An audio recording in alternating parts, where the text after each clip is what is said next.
Bapak Ibu, saudari-saudara, para romo yang terkasih dalam Kristus,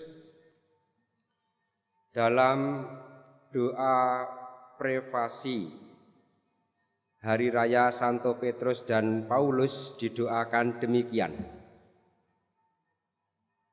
Sebab Rasul Petrus, Santo Petrus dan Paulus, engkau perkenankan menggembirakan hati kami. Petrus yang pertama-tama menyatakan iman akan Kristus, Paulus yang dengan gemilang menjelaskan misteri iman itu, dan seterusnya. Keduanya disebut bersama-sama meskipun cara berkarya menyampaikan warta gembira itu berbeda-beda.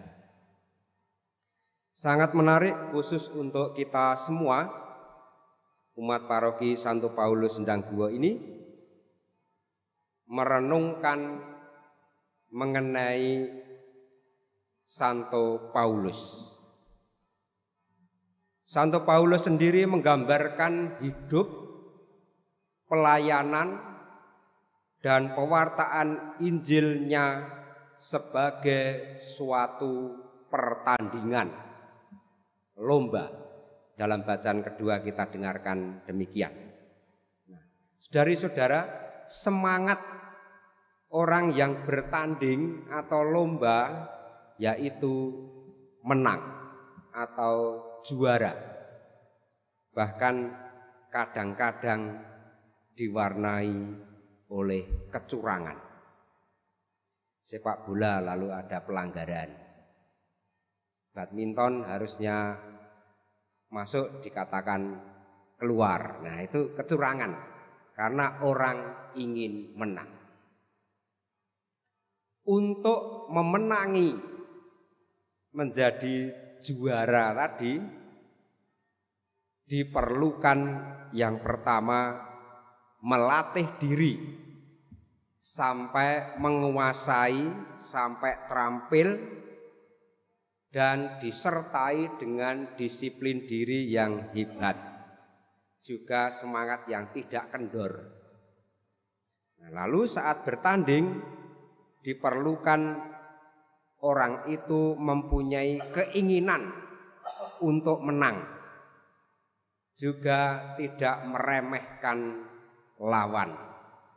Nah, itu soal pertandingan. Paulus di akhir hidupnya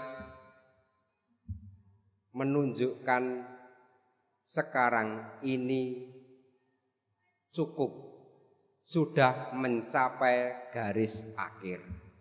Nah, saudara-saudari yang terkasih, oleh para perintis, penggagas dan tokoh-tokoh yang sebagai pendiri paroki kita ini, termasuk Romo Wigno tentu,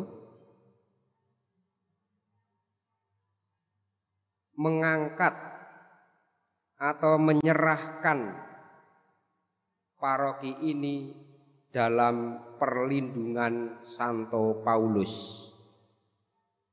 Bahkan gereja kita itu terkenalnya gereja paroki Santo Paulus, bukan Sendangguwa. Tentu bukan kebetulan kalau para pendahulu itu menyerahkan pada perlindungan Santo Paulus. Salah satu maksudnya adalah supaya kita semua umat paroki menimba semangat Santo Paulus. Nah, semangat yang mana? Tentu banyak.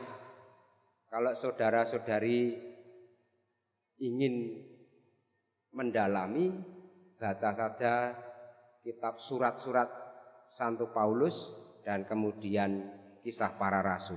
Di situ dikisahkan umat menimba semangat Santo Paulus.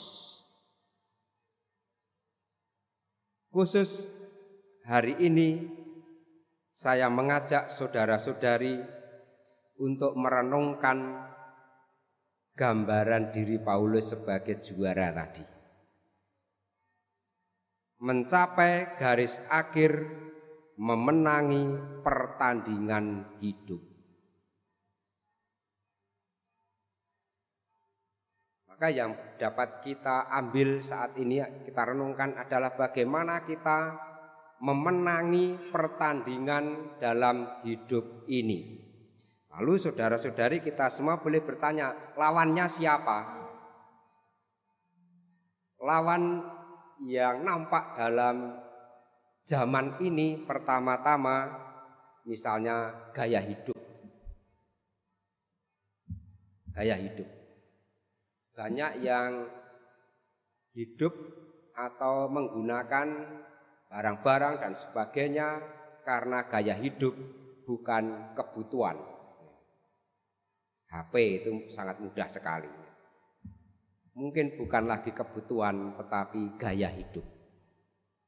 Anak-anak milenial itu, lalu gaya hidupnya, budayanya itu budaya instan. Semua mesti serba cepat dan tidak perlu repot-repot. Hal yang lain yang kita perangi atau kita lawan, misalnya kebohongan. Dalam kehidupan sehari-hari, kebohongan merajalela.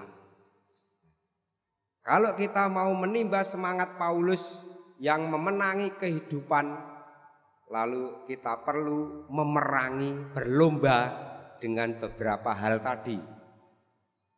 Caranya tentu seperti orang yang bertanding tadi, dengan melatih diri.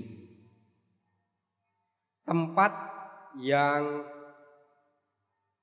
paling bagus, paling efektif untuk melatih diri dari pengalaman kami juga mendampingi adalah keluarga.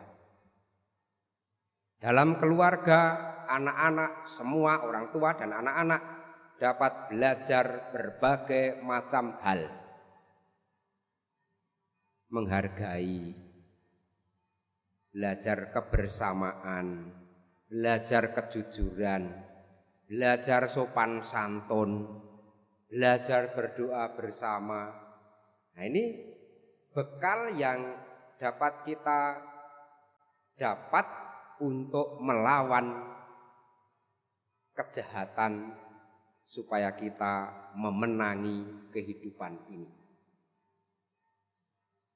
Dan kalau saudara-saudari, kesempatan ini menjadi kesempatan yang indah untuk kita kembali ke keluarga. Membuat keluarga kita solid. Agar dengan demikian itulah kesaksian hidup kita di tengah-tengah masyarakat. Kita mohon rahmat dan mohon doa dari Santo Paulus supaya kita sebagai murid-murid Yesus tak henti-hentinya berlatih, melatih diri untuk mendapatkan, memenangi kehidupan ini. Kemuliaan kepada Bapa dan Putera dan Roh Kudus, seperti pada permulaan, sekarang, selalu dan sepanjang segala abad. Amin.